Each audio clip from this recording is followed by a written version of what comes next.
Estamos de volta, pessoal. Dessa vez para gravar o 11º episódio do LamiCast. E não podia ser diferente, né? Sempre que a gente vem aqui gravar um episódio para vocês, a gente convida um profissional da área de saúde do nosso Cariri. E hoje a gente vai conversar com a doutora Isabelle Mendes, médica geriatra, e eu tenho certeza que vai ser aquela conversa bacana sobre rotina laboratorial na prática clínica do médico geriatra. Tudo bom, doutora? Tudo bem, doutor Como é que Leonardo. Muito obrigada pelo convite. Uma honra muito grande estar aqui participando desse episódio, né, para esclarecer, né, algumas dúvidas a respeito da população geriátrica. Muito Com obrigada. certeza. Antes da gente começar, doutora, eu sempre tenho que dar aquele recadinho para aquele pessoal que acompanha a gente no YouTube, sabe, no Instagram, nas nossas redes sociais. Que é o quê? Vai lá no Instagram, procura o nosso canal LamiCast ou Laboratório Lamic Oficial e se inscreve no nosso canal. Tem que se inscrever, porque quanto mais gente inscrita tiver, doutora, maior alcance do nosso conteúdo que a gente gera aqui, sabe? E é sempre conteúdo sobre saúde. E se é conteúdo sobre saúde, é coisa boa, né? Exatamente. E além de se inscrever, ativa o sininho, que a gente vai lá, produz o conteúdo aqui, depois cria shorts, cria corte. Esse conteúdo sobe para a rede e aí eles vão sendo avisados do que a gente está criando. A gente avisa vocês, vocês consomem e vão perceber que tem muita conversa bacana sobre saúde. E hoje não vai ser diferente, tá bom? Mas antes de iniciar a nossa conversa, doutora, eu vou aproveitar aqui e tenho que te entregar algumas lembrancinhas. A gente tem parceiros que sempre estão com a gente aqui no LamiCast. Um deles é a farmácia Roval, certo? Que provavelmente ao longo da nossa conversa a senhora deve falar também, né? Em suplementação, sim, né? Sim, obrigada. A gente fala muito em polifarmácia, né? Mas deve ter suplementação também na rotina do idoso, com certeza, né? Também quero entregar aqui o voucher de gratuidade de 30 dias da Via Fit. Parceiraço do Lamic, parceiro do LCE Saúde. Mas eu sei que a senhora já é aluna da Via Fit como eu, Já sou aluna, né? sim, eu e minha filha. Vai ter que passar esse voucher para alguém. Vou sim. Impressionante, né? A estrutura da Via Fit, uma academia super completa, né? Maravilhosa. Eu também sou aluno lá e gosto demais daquela estrutura, né? Quem tiver a oportunidade de conhecer, não é, doutora? Vale a pena. Vale a pena. É a A melhor estrutura academia é muito que boa. tem aqui em Juazeiro. Daqui a pouco vem outra unidade aí, tá certo? Sim, sim. Com certeza vale a pena. Tá. Muito obrigada. E aqui é uma lembrancinha do Lamic. A gente falou de saúde, né? Então aqui dentro tem uma garrafinha, né? Que é uma lembrança do Lamic com o parceiro Health Suplementos. O parceiro Health, ele tem uma garrafinha térmica que é meio que exclusividade, pelo que eles dizem aqui na região. Garrafinha muito bacana, Olha certo? aí. E aí eu espero que a senhora goste. Isso aqui é uma lembrancinha do Lamic, tá bom? Muito obrigada, doutor Leonardo. Vamos lá, doutora. Vamos falar sobre rotina laboratorial na prática clínica da médica geriatra. E eu queria iniciar te fazendo a seguinte pergunta.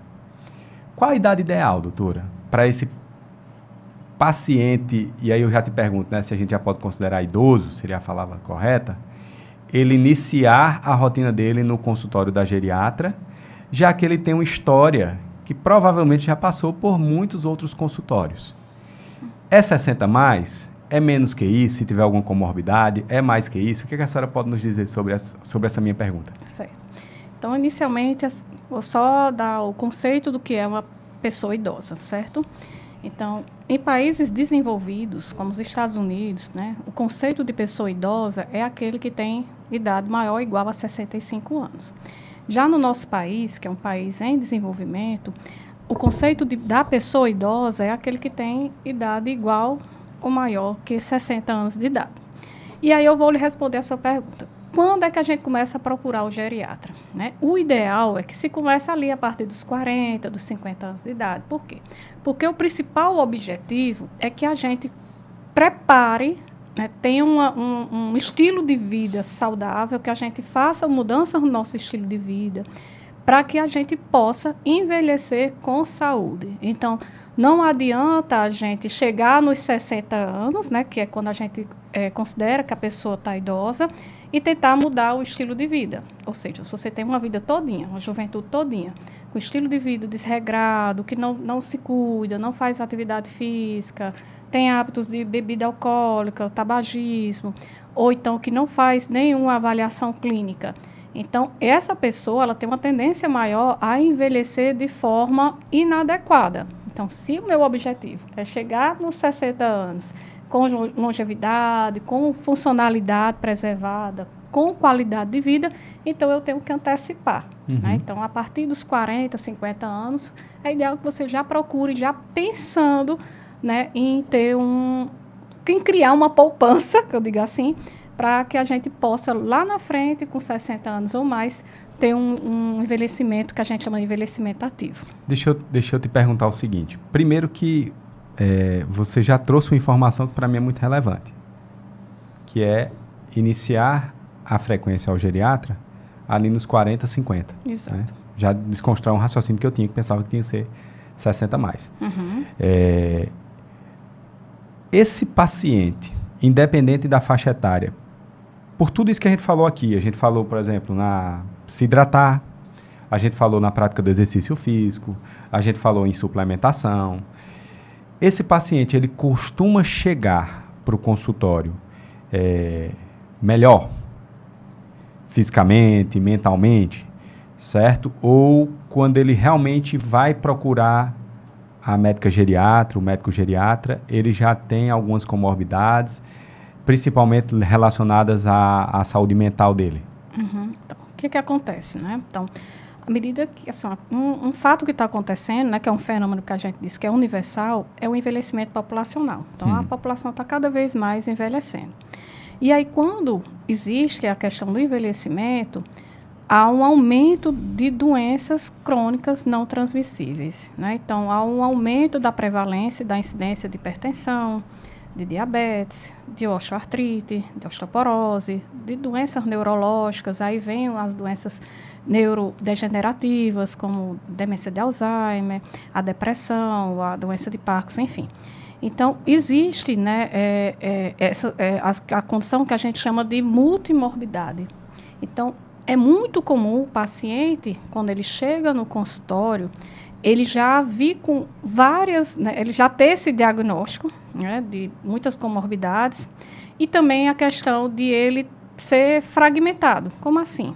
Ele geralmente é aquele paciente que ele está no cardiologista, aí ele vai para o endócrino, ele vai para o reumatologista, vai para o ortopedista, e acaba que não tem uma pessoa só para gerir, né, todo aquele cuidado no paciente idoso. Então, Perfeito. Muitas vezes existe a questão de terapia duplicada, às vezes é paciente que está tomando a mesma medicação porque as receitas são diferentes, então tem a questão da polifarmácia, que é, né, muito comum também nesses pacientes.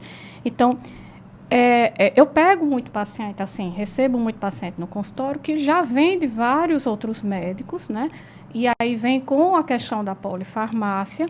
E aí o que é o ideal? O ideal é que se procure realmente um geriatra, né, para que possa gerir esse cuidado de forma ampla, né, integrativa, de forma holística, porque a gente tem que olhar o idoso como um todo, não só a sua parte física, né, mas também a gente tem que avaliar ele do ponto de vista clínico, físico, psíquico, social, laboratorial, familiar, funcional, ambiental. Então, tudo isso tem que ser avaliado, né? Então, é muito comum a gente pegar. E é muito raro, né? Assim, eu vi uma pessoa, às vezes, chegar e dizer, não, doutor, eu estou vindo porque eu nunca fui no geriatra, eu estou querendo me cuidar, então, essa é a minha primeira consulta. É raro. Então, geralmente, às vezes, é um colega ou a família que fica preocupada porque está vendo que está tendo uma certa dificuldade de gerir aquele paciente, né, os cuidados, e aí procura o geriatra.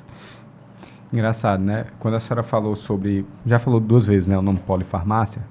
E aí eu pensei que uma área da saúde que tem que trabalhar muito próximo na gestão desse paciente preocupado com isso é o farmacêutico, provavelmente especialista em atenção farmacêutica, em farmácia clínica, entendeu? Uhum, exatamente. É interessante, né? Porque eu sou farmacêutico, mas não atuo nessa área, né? Eu sou da área das análises clínicas, mas vendo você falar, claramente eu vi, poxa, precisa de uma grande colaboração aqui do farmacêutico. E isso é importante a gente colocar, né? Porque não se trata apenas de chegar na farmácia, na drogaria e dispensar o medicamento, né? Uhum. É preciso fazer essa gestão medicamentosa também aí do paciente em colaboração com vocês, né? Exatamente. Na verdade, o cuidado ao paciente idoso é um cuidado que tem que ser multiprofissional. né? Perfeito. Não só o geriatra. Assim, eu me lembro quando eu estava fazendo a minha especialização, né? Os meus preceptores diziam que o geriatra é como se ele fosse o maestro de uma grande orquestra, né? Então, a gente vai necessitar de outros profissionais, farmacêutico clínico, o psicólogo, terapeuta, né? Ocupacional, nutricionista, educador físico, fisioterapeuta.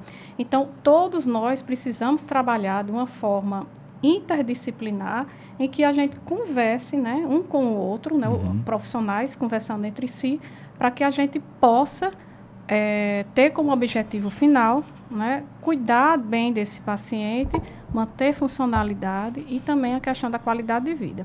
E para realmente, assim, em relação ao que você falou, né, quando a gente fala de uma boa prescrição, né, como gerir uma prescrição médica, é importantíssimo a atuação do farmacêutico clínico, né? Porque ele vai ter mais conhecimento em relação a interações medicamentosas, reações adversas, né?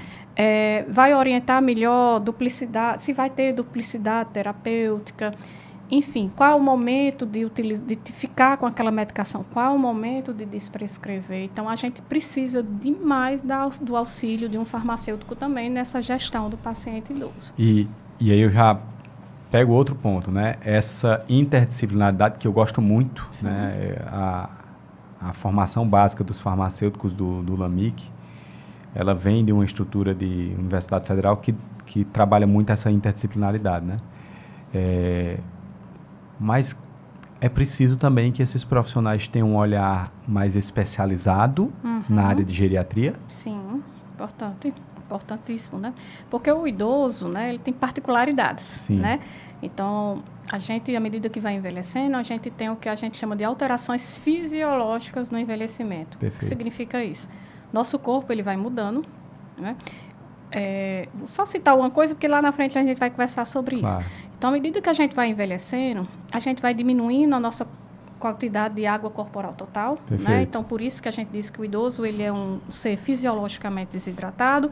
Isso vai ter um impacto muito grande, principalmente no uso de algumas substâncias, né, medicações hidrossolúveis, ou seja, vai aumentar o risco de toxicidade, né, de algumas medicações. O idoso também tem uma diminuição da sua composição corporal, ou seja, diminuição da quantidade de músculo, de massa muscular, aumento de gordura corporal, principalmente a nível de gordura, né, abdominal, né, ou seja, o paciente ele tem um aumento de gordura visceral e isso está correlacionado com o quê? A diminuição de massa muscular ao risco de sarcopenia. Perfeito. Né, e o aumento de gordura, né, corporal, principalmente esse acúmulo na região de cintura pélvica, ao aumento de gordura visceral, que está correlacionado com o aumento do risco cardiovascular desses pacientes. Perfeito. Né? Além do mais, o paciente idoso ele tem alterações, né, na função renal, então ele tem declínio de função renal, que a gente tem que ter um cuidado muito grande na hora que for prescrever uma medicação. Não? Então, às vezes, você precisa passar uma medicação e lembrar que você precisa ajustar a dose daquela medicação, porque se eu não ajustar, eu posso causar um dano, né? E aí esse dano é o que a gente chama, né, na geriatria de iatrogenia. Né? Então, a gente tem que saber, conhecer realmente o que é que acontece no organismo do paciente idoso, para que a gente tenha um cuidado maior na hora de prescrever, na hora de solicitar um determinado exame, de passar uma medicação ou de retirar uma medicação. Então, é importante a gente ter, eu acho que a base maior o que fundamenta realmente a geriatria é você ter esse conhecimento dessas alterações que ocorrem ao longo do envelhecimento. Eu tinha aqui um raciocínio construído, certo, para te fazer uma colocação, mas eu vou aproveitar a sua fala e vou desconstruir um pouco a forma como eu trouxe o meu pensamento. Porque você falou, obviamente, em função renal, em sarcopenia, né, em questão de hidratação relacionada à toxicidade medicamentosa. Bom, quando a gente pensa em sarcopenia, imagino eu que esse paciente, ele naturalmente vai ter muito forte em sua rotina nutricional suplementação proteica. E se tem suplementação proteica, provavelmente a gente vai precisar de um acompanhamento laboratorial. Sim. Eu estou pegando por áreas específicas ainda, depois a gente constrói um raciocínio diferente. esse pensamento sobre a sarcopenia, a gente estaria falando ali de dosagens de proteínas, Sim. com foco maior em albumina, Sim. certo? Em dosagem de ureia, Sim, creatina. certo? E naturalmente também a creatina. Uhum.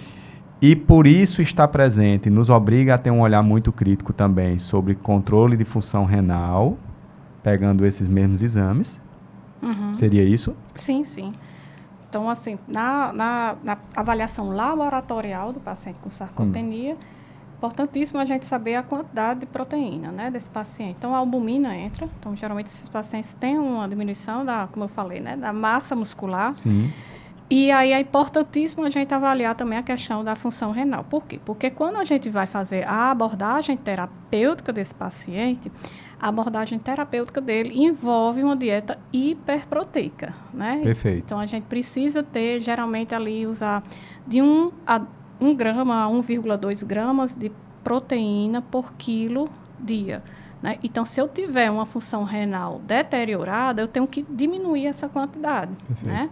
Então, eu preciso ver a função renal até para eu poder indicar a quantidade exata de proteínas que ele vai utilizar durante o dia, né? Então, é importantíssimo nessa avaliação, né? Assim, do ponto de vista laboratorial. Sim, sim. Né? Aí, dentro dessa tua fala, por eu estar suplementando esse paciente com proteína, fazendo um aporte maior de proteína, essa ureia dele tende a subir. Uhum. Existe assim uma margem terapêutica para a gente acompanhar isso baseado nessa suplementação que está sendo feita? Ou é mais aceitável essa ureia subir, já que ela não estaria tão... o olhar dela não estaria mais voltado para a função renal, já que a gente estaria fazendo controle de função renal com creatina e taxa de filtração glomerular. Esse meu raciocínio é correto? Certo. Porque assim, quando a gente vai falar em relação a paciente idoso, o que é o mais importante é a gente avaliar a taxa de filtração glomerular. Né? E aí, no idoso, particularmente, a fórmula que a gente utiliza mais é o CKD-EPI. Né? Então, essa é a fórmula que a gente utiliza mais, ou então o MDRD, né? Que é o mais utilizado. Então, o ureia está mais correlacionado com essa questão de hidratação. Né? Perfeito. E a creatinina é uma coisa que a gente tem que levar em consideração, que às vezes você pode ter um paciente idoso que tem um valor de creatinina normal, mas como ele é um paciente que tem uma diminuição da quantidade de massa muscular, né, que às vezes é fisiológico ou patológico, como no caso de uma sarcopenia, então eu preciso realmente me basear no CKD-EPI, ou seja, uma taxa de filtração glomerular. Né? Então, aqueles pacientes que têm uma doença renal crônica, um comprometimento maior de função renal, então a suplementação ela deve ser uma carga proteica menor. Né? Já aqueles pacientes que têm uma função renal melhor, eu posso chegar até 1,5 gramas por quilo dia de proteína. Né? Isso é uma dieta hiperproteica, fora a suplementação que eu posso utilizar, né? Que geralmente a gente utiliza com o hidroximetilbutirato, né? Que é o HMB.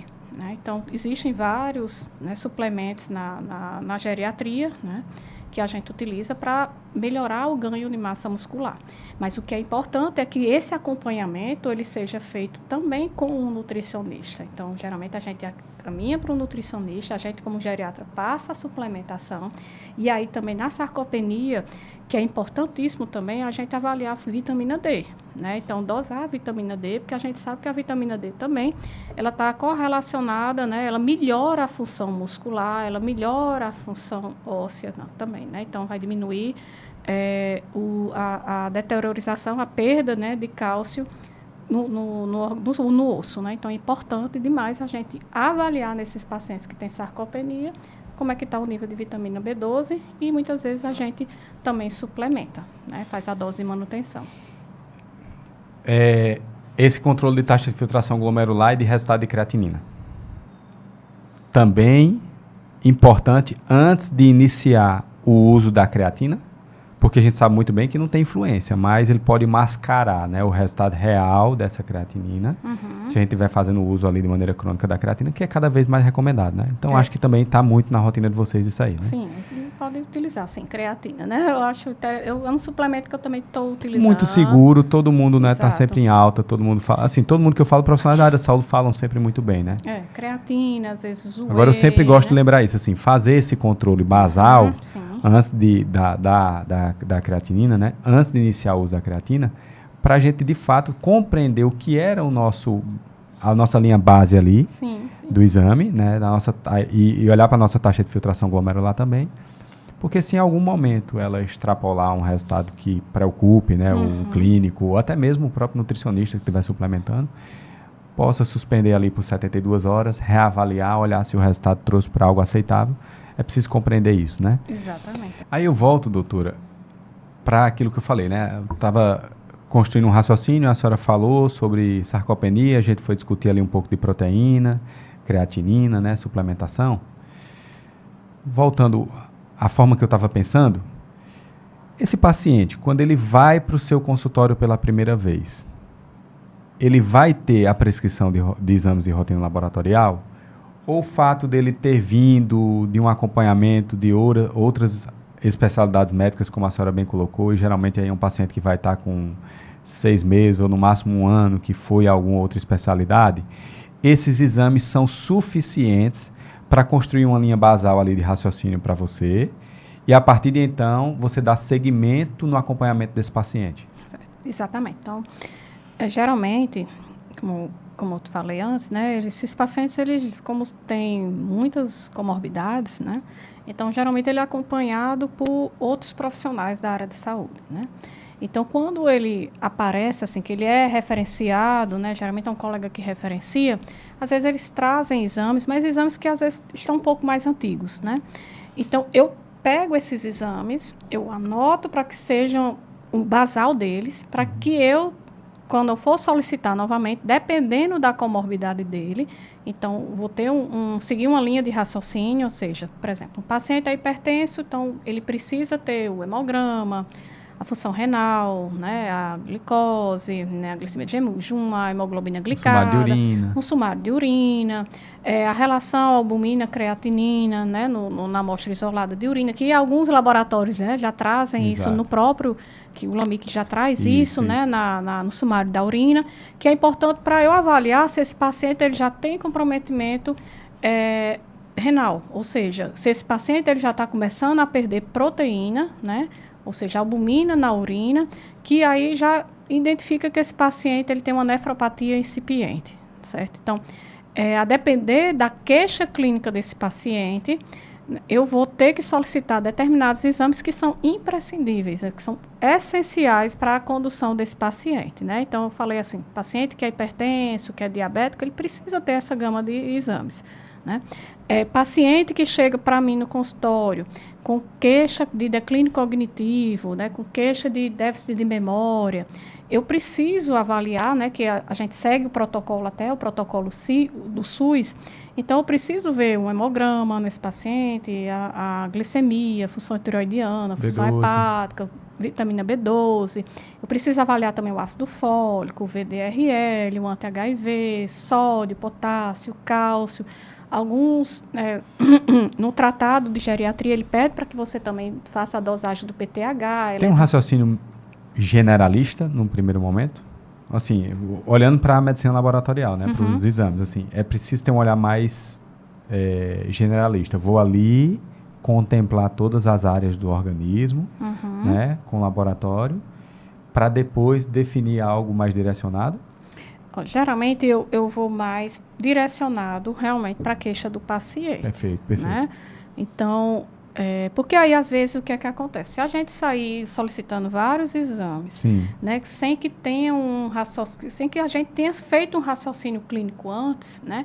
Então é importante na história, no exame físico, né, nos antecedentes desse paciente, nos hábitos de vida. Então eu já vou construindo um raciocínio e a partir desse raciocínio, né, que eu vou traçar uma hipótese diagnóstica, esses exames que a gente chama de exames complementares, eles vão me ajudar, né, a traçar o perfil desse paciente e também a me ajudar a chegar num diagnóstico. Porque se eu não direcionar para o paciente, eu vou acabar solicitando exames desnecessários, que muitas vezes eles vão mais atrapalhar do que ajudar. Então, é muito comum hoje em dia você vê alguns profissionais que estão solicitando exames que na geriatria não tem indicação. Por exemplo, Perfeito.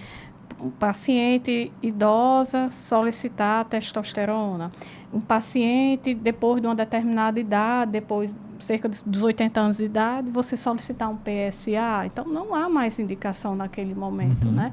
Então, a gente tem que ser bem prudente na hora que a gente vai solicitar alguns exames, né? E ser sempre baseado na história clínica desse paciente, no exame clínico, nos antecedentes pessoais dele, para que a gente possa construir, né, um raciocínio diagnóstico, aquele exame ele sirva para nos ajudar a complementar o nosso diagnóstico. E não, assim, esperar que o exame vá dar um diagnóstico. Perfeito. Né? Então, o exame ele serve para complementar. Né? Vai traçar um perfil desse paciente. Nesse teu raciocínio, aí, obviamente, eu entendo que algumas rotinas laboratoriais... São importantes. Elas são importantes, mas nem sempre se aplicam. Uhum. Aí eu vou tentar falar de algumas aqui para compreender o quanto elas são mais fundamentais ali no teu consultório, né? Certo. Hemograma e bioquímica do ferro. Sim, importantíssimo. Importantíssimo, né? Demais, até porque, assim, durante o processo de envelhecimento, né, aí a gente vai de novo para o que eu falei, né, da questão fisiológica. Sim. O idoso, ele tem uma tendência a ter o que a gente chama de gastrite atrófica. Perfeito. Ou seja, ele tem uma diminuição, né, da produção de células parietais, né, então reduz o número de células parietais, e essas células parietais, né, que estão, né, na região do estômago, elas são responsáveis em relação à questão da vitamina B12, né? Pela produção do fator intrínseco, né? E aí, consequentemente, eu posso ter, né, uma deficiência de vitamina B12. Anemia perniciosa. Uma anemia perniciosa, né? E outro fator que é muito importante é que no paciente idoso, a gente tem alterações nutricionais. Então, o paciente idoso, ele tem uma diminuição da quantidade de ácido clorídrico, né, que vai levar a uma alteração do pH gástrico. E aí, consequentemente, eu vou ter uma alteração na absorção de ferro. Né? Então, o paciente idoso, ele tem uma tendência a ter uma alteração de absorção de ferro. E isso somado ao uso indiscriminado daqueles inibidores, né, de bomba de prótons, que são os famosos antiácidos, né, como o omeprazol, o pantoprazol, que muita gente usa de forma indiscriminada, isso aí vai interferir mais ainda na absorção do ferro e de vitamina B12. Né?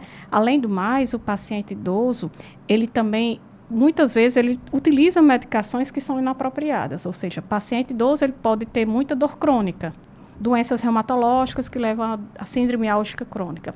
E o que é que o idoso faz? Ele começa a utilizar uma medicação chamada anti-inflamatória. Diclofenac, nimesulide, ibuprofeno. E aí que vai aumentar as chances de ter sangramento gastrointestinal. Né? E aí ele pode ter, né, perda crônica, imperceptível na maioria das vezes, por isso que outro exame importante também nesses pacientes é a pesquisa de sangue oculto nas fezes, né? Tanto para rastreio de câncer de colo retal, né? Como também para avaliar se esse paciente está tendo uma perda sanguínea, né? Que muitas vezes não é perceptível e que pode estar contribuindo para uma anemia ferropriva. Perfeito. Então, é importante demais a gente avaliar o perfil, né, o metabolismo do ferro. Aí vem a dosagem de ferro, né, ferritina sérica, índice de saturação de transferrina, enfim. Então, é importantíssimo a gente avaliar essa parte. Eu sempre faço essa colocação porque é minha área de atuação. Quando eu estava na bancada, eu gostava muito disso. Né, assim, a senhora falou aí, diminuir a absorção, tem perda para microsangramentos de ferro, certo? E assim, o olhar nunca, por isso que eu falo hemograma e bioquímica do ferro, porque o olhar nunca é só para o hemograma. Né? A hemoglobina, ela vai ser a última a declinar. Né? A gente tem que deixar de ter o depósito de ferro, tem que deixar de ter ele sendo transportado, tem que deixar de ter ele sendo circulante, para a gente sentir o resultado lá na hemoglobina. Exatamente. Então, por isso que a gente olha para hemograma, ferro sérico, índice de saturação de transferrina, ferritina. Né?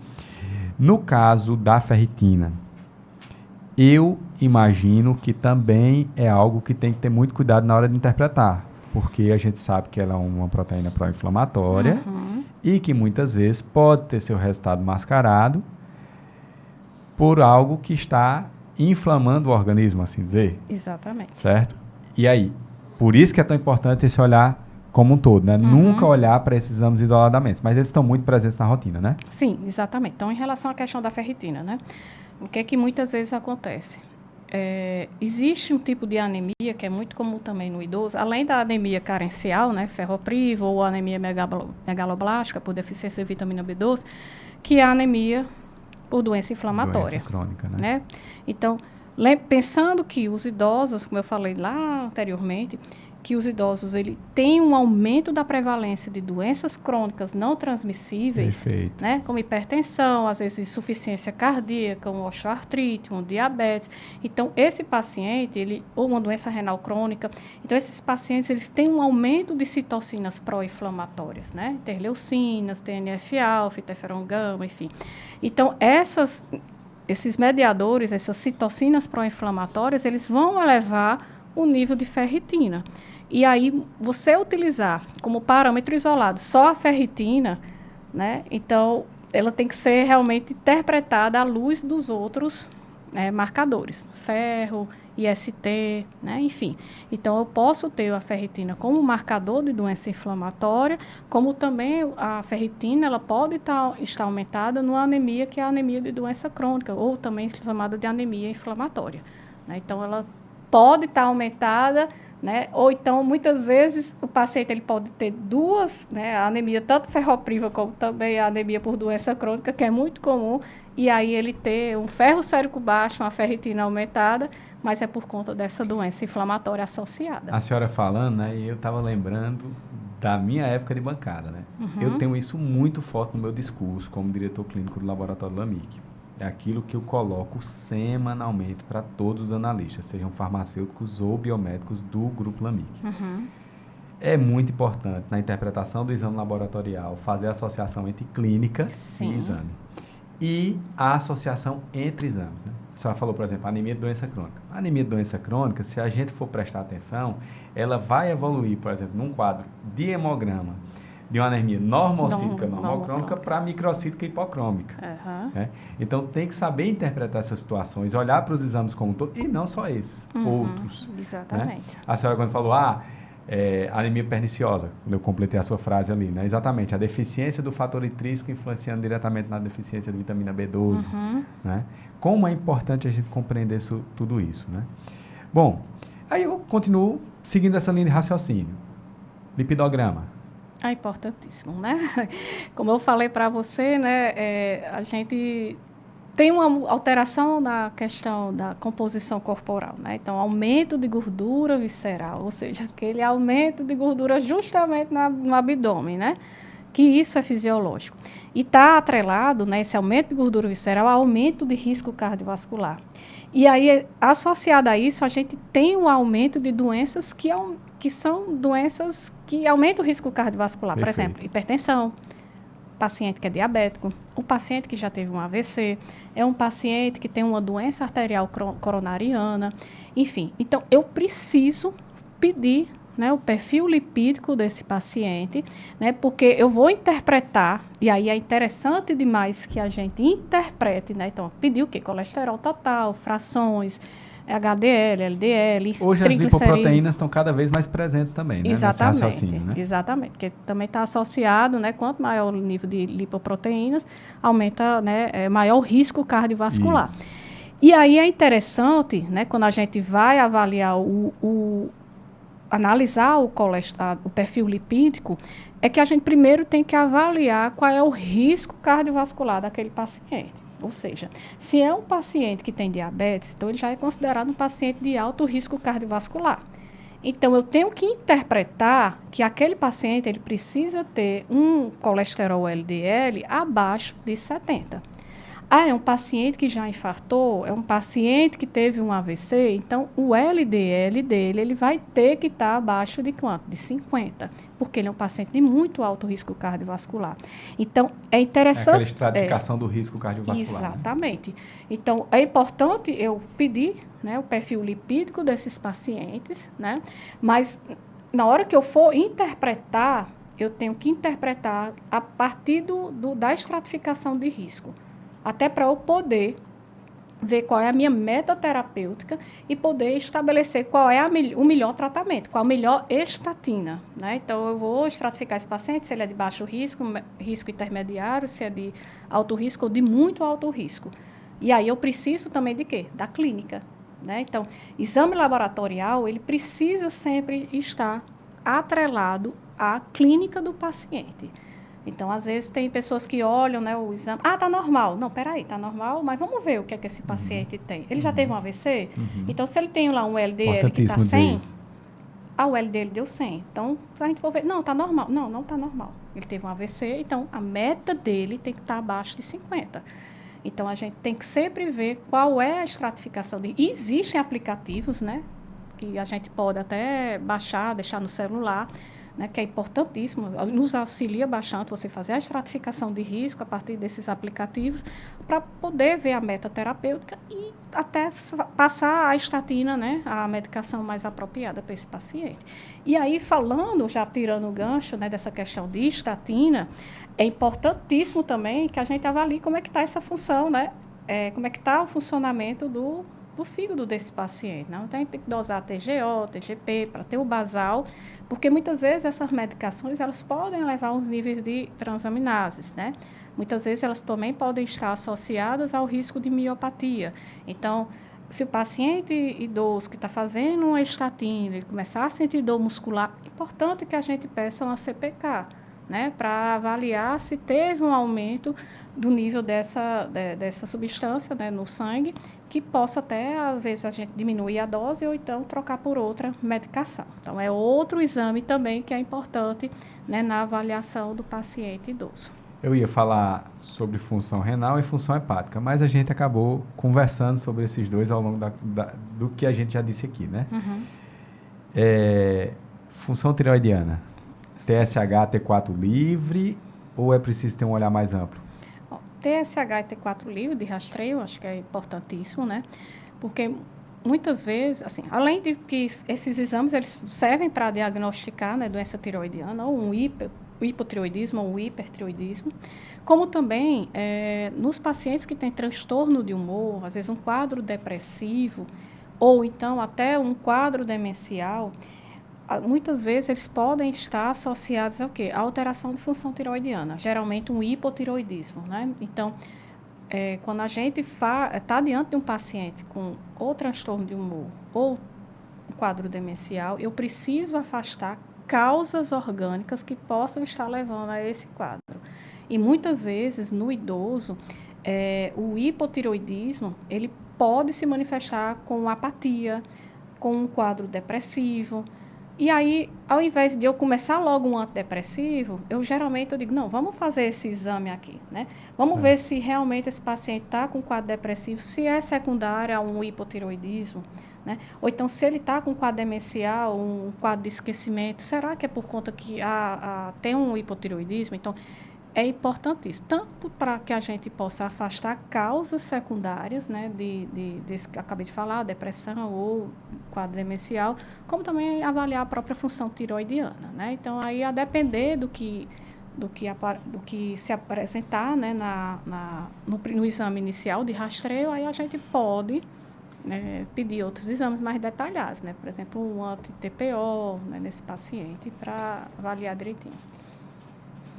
Cálcio, com certeza, está muito presente, Sim. né? E aí, se a gente pensa em cálcio, a gente fala cálcio, vitamina D, PTH e fósforo? Sim, sim, exatamente. Até porque, à medida que a gente vai envelhecendo, né, uma coisa que acontece também é uma diminuição, né, dos receptores de vitamina D a nível intestinal, né? Então, o paciente com a diminuição da vitamina D, né, ele vai ter um aumento da reabsorção óssea, ou seja, o paciente ele vai começar a ter perda de cálcio, vai tirar o cálcio do osso para poder aumentar a calcemia, ou seja, aumentar o nível de cálcio no sangue, né? E aí o osso ele vai ficando cada vez mais poroso. Então, a tendência é maior a ter osteopenia, osteoporose, enfim.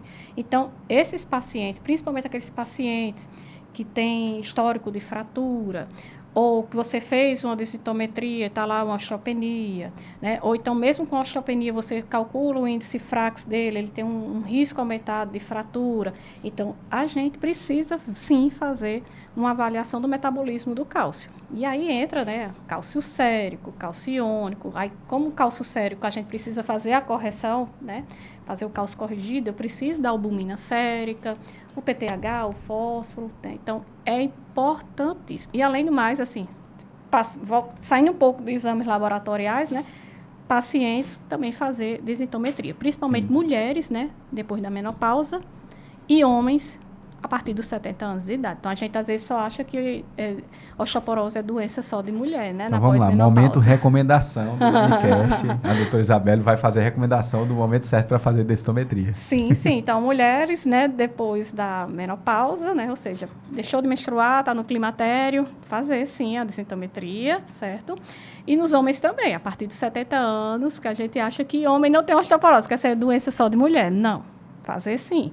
Aquele paciente que tem histórico de queda, né, ou uma fratura, né, de baixo impacto, uma fratura de compressão, uma fratura na coluna, então levou uma queda, ou torceu o pé, que fraturou, né, uma fratura de baixo impacto, a gente tem que investigar se tem osteoporose, certo? É importantíssimo. Sabe o que me veio em mente agora? Tudo bem que aí a gente está pensando mais em acompanhamento, diagnóstico, mas no consultório da médica geriatra, está presente a rotina de marcadores tumorais?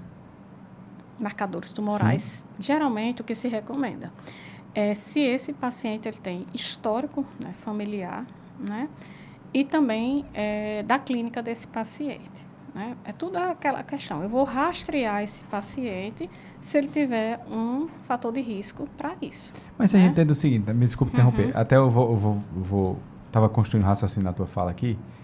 Lá no início você disse assim, olha, eu estou mais para gestão, muitas vezes, dessa rotina interdisciplinar. Sim. Então, provavelmente, né, no acompanhamento do gastro, do neuro, do cardiologista, do urologista, certo?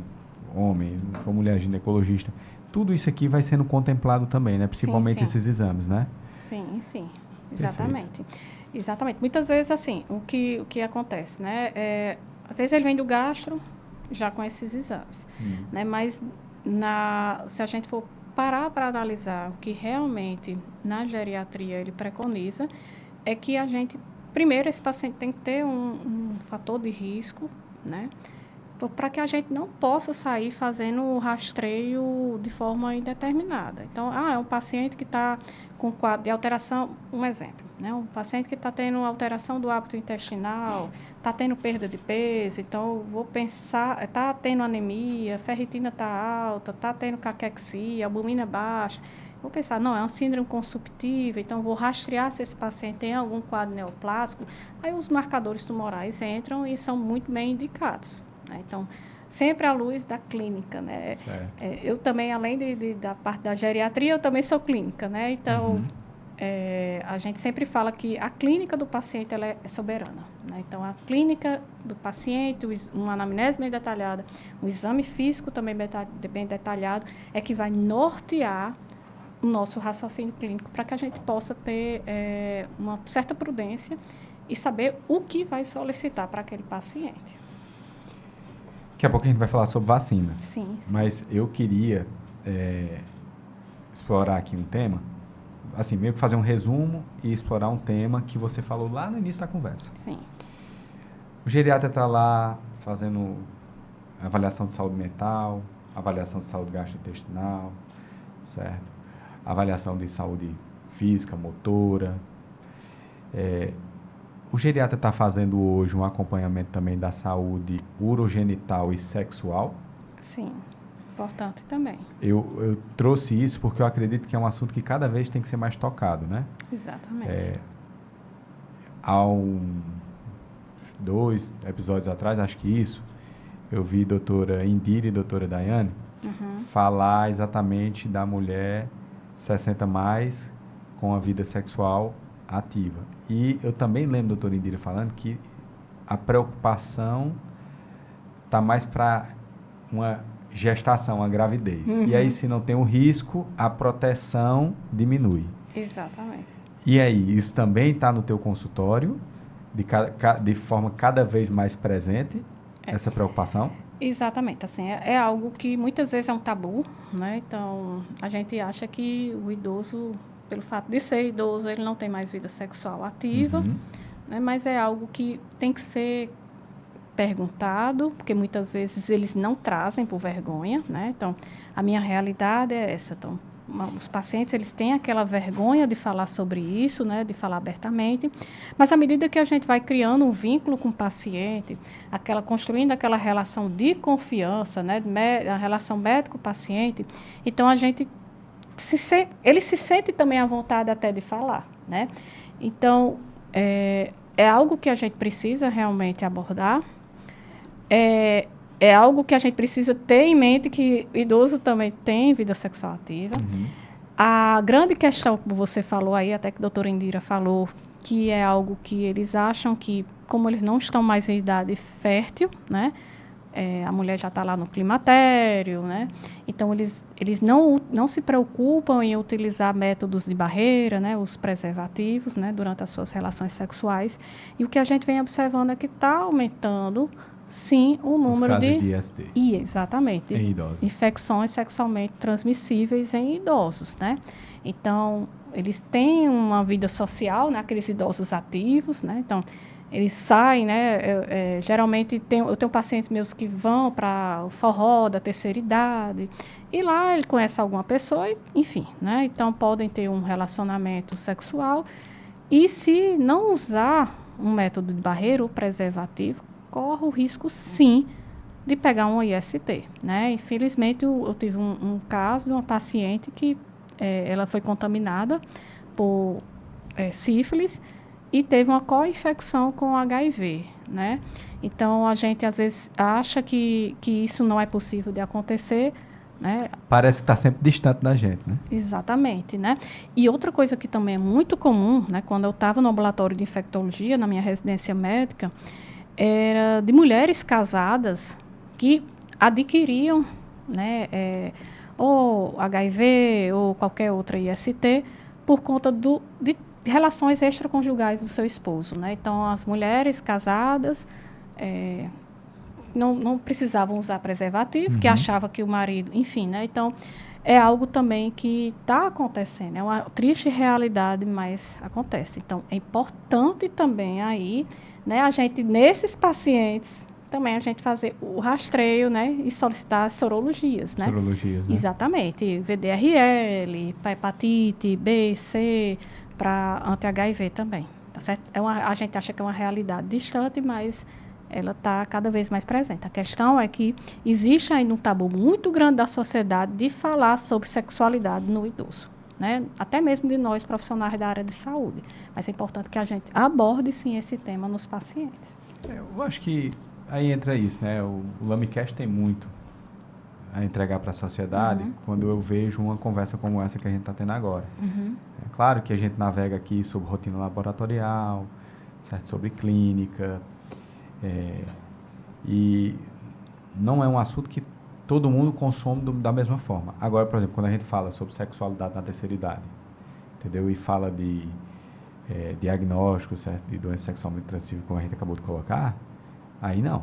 Esse discurso, ele é muito claro, ele é para todo mundo. Exatamente. Seja eu, farmacêutica, seja você, médica, seja uma pessoa, certo, do meio comercial, certo, um estudante. Essa linguagem, ela é igual para todas. Então, eu fico muito feliz quando a gente acaba tendo uma conversa sobre essa.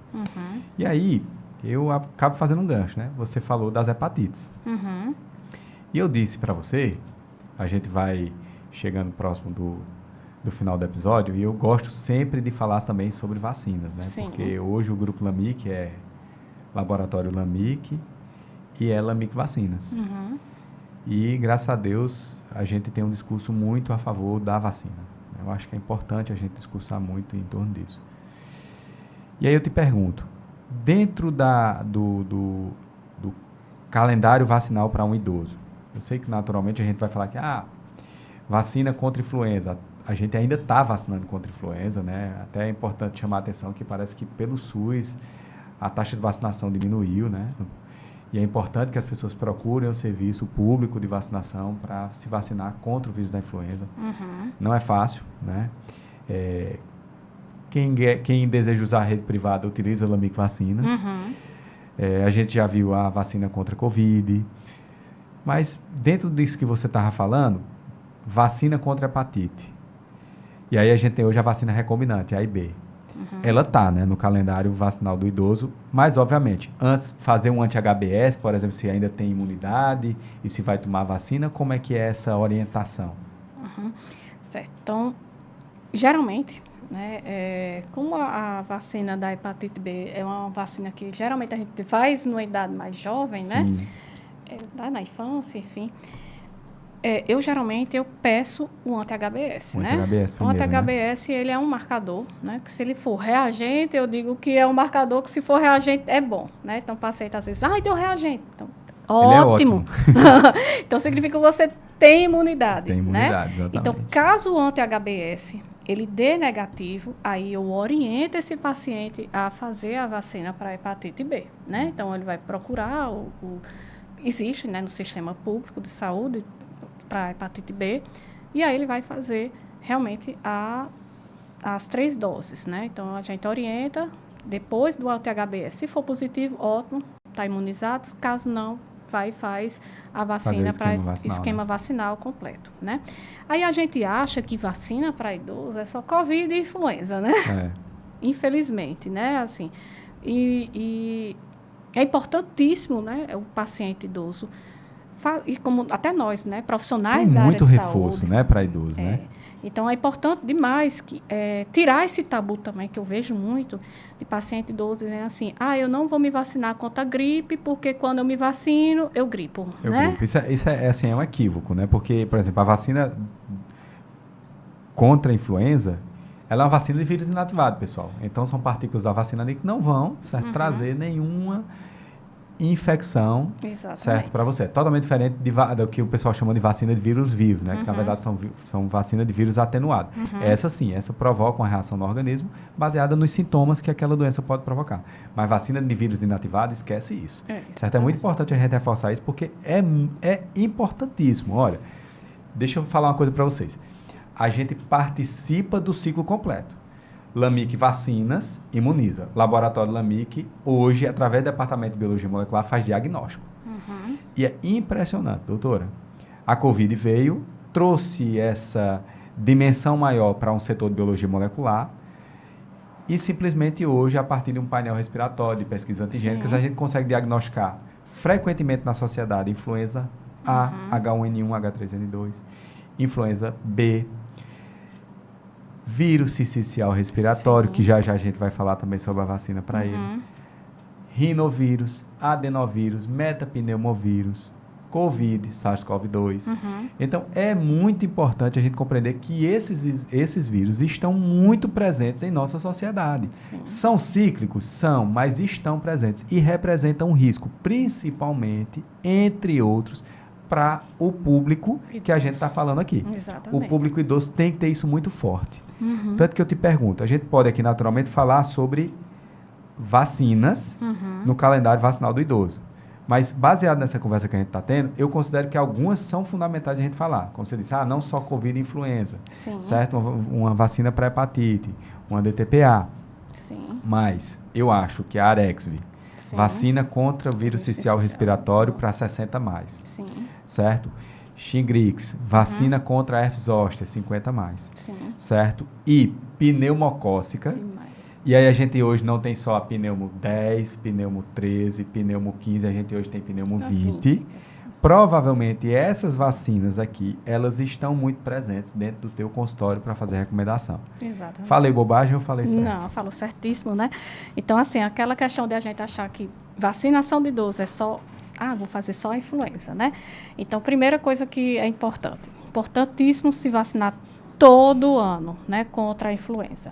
Porque a gente sabe que existe a questão da mutação, né, do gene, do vírus, né? Então, o vírus da influenza é altamente mutagênico. Então, todo ano ele vai mudar. E é importante que a gente faça a vacina anualmente. Não só os idosos, mas também a população de risco, a gente que é profissional da área de saúde, né? E aí, lembrar também, né, que não existe só da influenza, né? Existe a da Covid, que a vacina da influenza, a importância dela é evitar que o paciente tenha a forma grave da gripe, né, da influenza. Então, a principal objetivo é evitar que o paciente tenha uma complicação, né, que ele evolua para uma insuficiência respiratória aguda. Então, a gente vacina para que o paciente ele tenha se ele vir a ter, ele tenha uma forma mais branda da doença.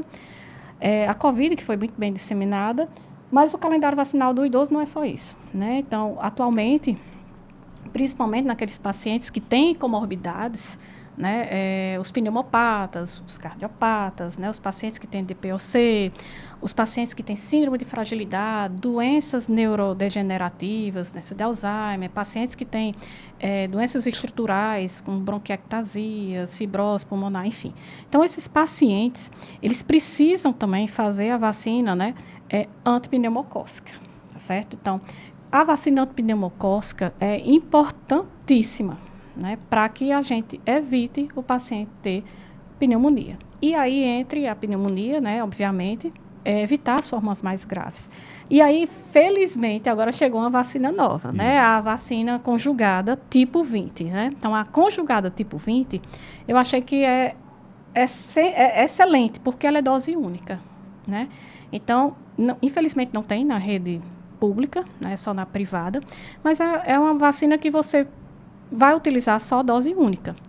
Caso o paciente não tenha o poder aquisitivo, né, não consiga, né, enfim, pagar, né, a gente tem outras vacinas que são disponibilizadas também pelo SUS.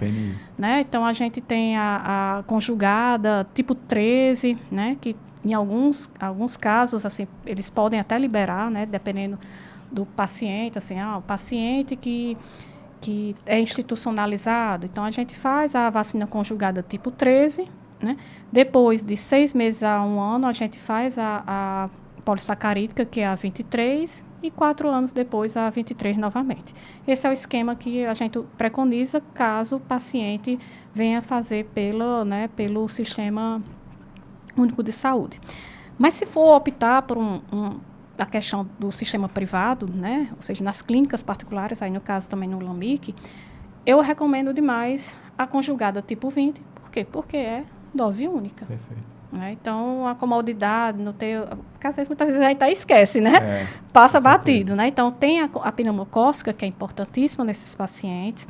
A vacina para herpes zoster, né? Que é a partir dos 50 anos de idade, que é a Shingrix, né? Que é com vírus inativado, certo? Exatamente. Então, antigamente, essa vacina era vírus atenuado. Era, né? Hoje, o vírus inativado aí é outra história. Exatamente. Então, é uma vacina que é importantíssima. Por quê? Porque ela serve tanto para evitar o paciente de ter a infecção por zoster, né? Ter zoster, certo? Como também ela vai impedir, né, que o paciente evolua para uma nevralgia pós-herpética, né, que é uma causa assim, de dor crônica que incomoda demais o paciente. Então, recomendado para pacientes acima de 50 anos de idade, né, são 2 doses, né, com intervalo de 2 meses. É uma vacina que muitas vezes tem pessoas assim no consultório que não sabiam nem que existe. Então, lá no consultório tem uns folhetinhos, né, lá do LAMIC, informativo. Obrigado. E eles começam a olhar e dizem, nossa, eu não sabia. Eu disse, pronto, está sabendo agora. E é um que tem que estar no calendário vacinal do paciente. E é legal, desculpa te interromper, eu vou aproveitar o momento que a gente está falando de Shingrix e lembrar o seguinte, a gente está gravando aqui, e daqui a pouco a gente vai ter um período promocional para a vacina Shingrix novamente. Ótimo. Sabe? Então, fica atento às redes sociais do Laboratório LAMIC, que com certeza, durante um período aí de mais ou menos 15 dias, que o nosso time vai estar sempre divulgando. Vocês vão ter a oportunidade de ter acesso facilitado na rede privada, lá no LAMIC Vacinas, com desconto, certo, nessa vacina, tá bom? Isso. Segue, doutora. Isso. E só para pegar esse gancho assim. Então, quem já teve herpes zoster sabe o quanto é doloroso, né? Sabe o quanto, principalmente quando ela evolui para nevralgia pós-herpética, o quanto isso é incapacitante. Então, é algo que é importante o idoso vacinar. Então, a partir Perfeito. dos 50 anos, já tem indicação. Ah, doutora, eu tive herpes zoster, né? Quanto tempo depois eu vou vacinar, né? Então, eu tive um episódio. Então, pela sociedade, né, pelo calendário vacinal, né, que saiu atualmente, agora 2025, então, recomenda-se que pelo menos tenha um intervalo de 6 meses a 1 ano depois do episódio, né, do zoster, para que você faça essa vacina, né? Então, é uma vacina que super recomendada. Então, a antipneumocócica, a DTPA também, né, que é para evitar tétano, difteria, né, qualquer luxo, até porque o qualquer luxo também não confere imunidade, né? Então, são vacinas também que é importante o paciente fazer, né? Lembrar do reforço a cada 10 anos. Se o calendário vacinal estiver desatualizado ou o paciente ele não lembra que tomou, então tem que fazer o esquema completo, né? Depois fica fazendo da DTPA, né? E depois ele vai fazer, né, o reforço a cada 10 anos, né? Então, são essas vacinas que eu acho que são fundamentais, né? A influenza, a Covid, a antipneumocócica, varicela zoster. Eu acrescento a isso aí a Arexvy, né? A Que é Arexvy agora, né? a vacina contra vírus sincicial respiratório para 60 mais, né? Exatamente. Isso agora, né, também é dose única, né? Então, Isso. é uma vacina que veio para revolucionar, né? Porque a gente sabe que o vírus sincicial respiratório ele está correlacionado com piora de descompensação de doenças que esse paciente tem, né? Então, o paciente idoso, acima de 60 anos, principalmente aqueles que têm comorbidades, né? Então, quando tem uma infecção por vírus sincicial respiratório, então ele vai ter uma descompensação de sua doença cardíaca, de sua doença respiratória, no DPOC. Então, ele aumenta o risco de mortalidade, de morbidade.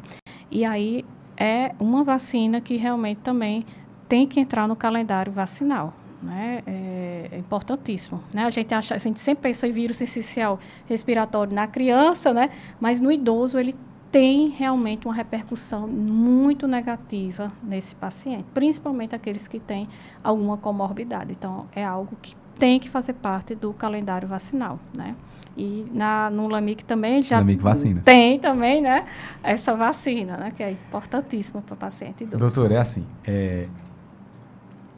Laboratório LAMIC Vacinas, a gente contempla o assunto exames laboratoriais, contemplamos o assunto vacina. Conversa super rica. E aí a gente vai chegando ao fim do nosso episódio. Mas antes de ir para aqueles últimos recadinhos, eu queria te perguntar, tem algo que você ainda queira acrescentar na nossa conversa? Provavelmente a gente faz outro episódio, certo? Conversas sobre saúde é praticamente sem fim. Né? Mas tem algo que você queira acrescentar nesse momento, para quem nos assiste, para depois a gente partir mais para o encerramento do episódio mesmo? Certo. Então, uma coisa que eu queria acrescentar, né, é que a importância, né, de se procurar, né, uma assistência geriátrica, não só a partir dos 60 anos, mas antes, né, já que se o objetivo da pessoa é ter um envelhecimento ativo, né, então a gente tem que começar, eu digo muito lá para meus alunos, né, eu também sou professora, eu digo para meus alunos, olha, se você quer ter um envelhecimento ativo, então você tem que começar a fazer uma poupança a partir de agora, né? Então, ter um estilo de vida saudável, alimentação saudável, não beber, não fumar, praticar atividade física. A partir dos 40 anos, já começar a fazer seus exames, né, assim, com um geriatra. Enfim, então é importantíssimo isso. Lembrar do calendário vacinal, a gente acha que vacina é só para criança, né? Então, geralmente depois de adulto... Todas as faixas etárias, né? Depois de adulto, a gente negligencia um pouco, a gente vê muito isso, né? Principalmente eu sempre abordo sobre vacina no consultório.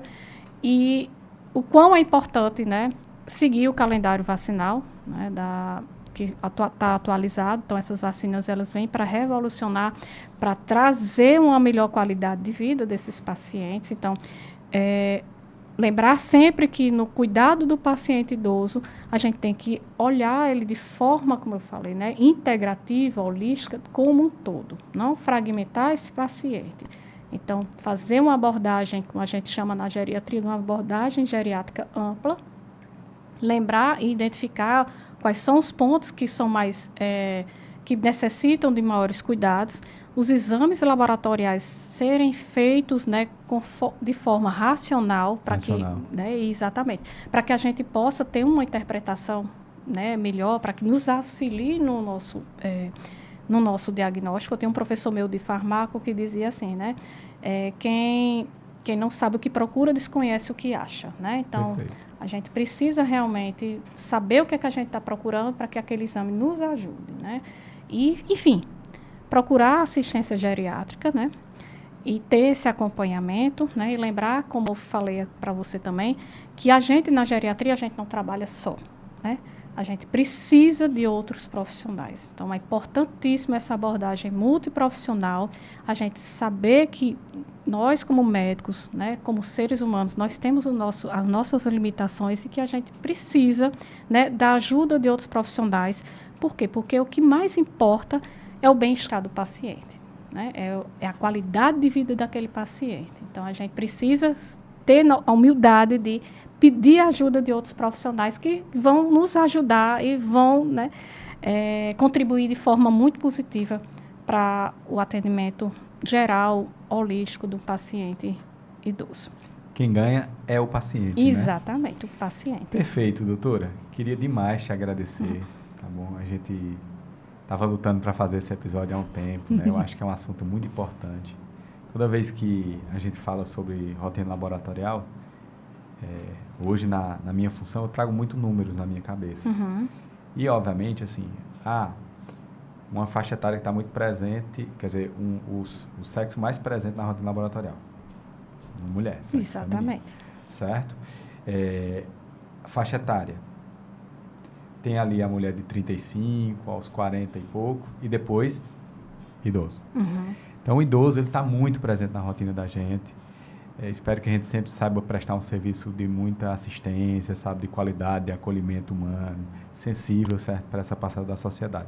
E é muito bom ver que a sociedade, ela envelhece, como você bem colocou, e cada vez com mais qualidade de vida. Exatamente. Se seguir tudo isso que a gente fala aqui, essas recomendações, essas orientações multidisciplinares, provavelmente isso acontece. Então, doutora, assim, mais uma vez, muito, muito obrigado por ter contribuído com o LamiCast.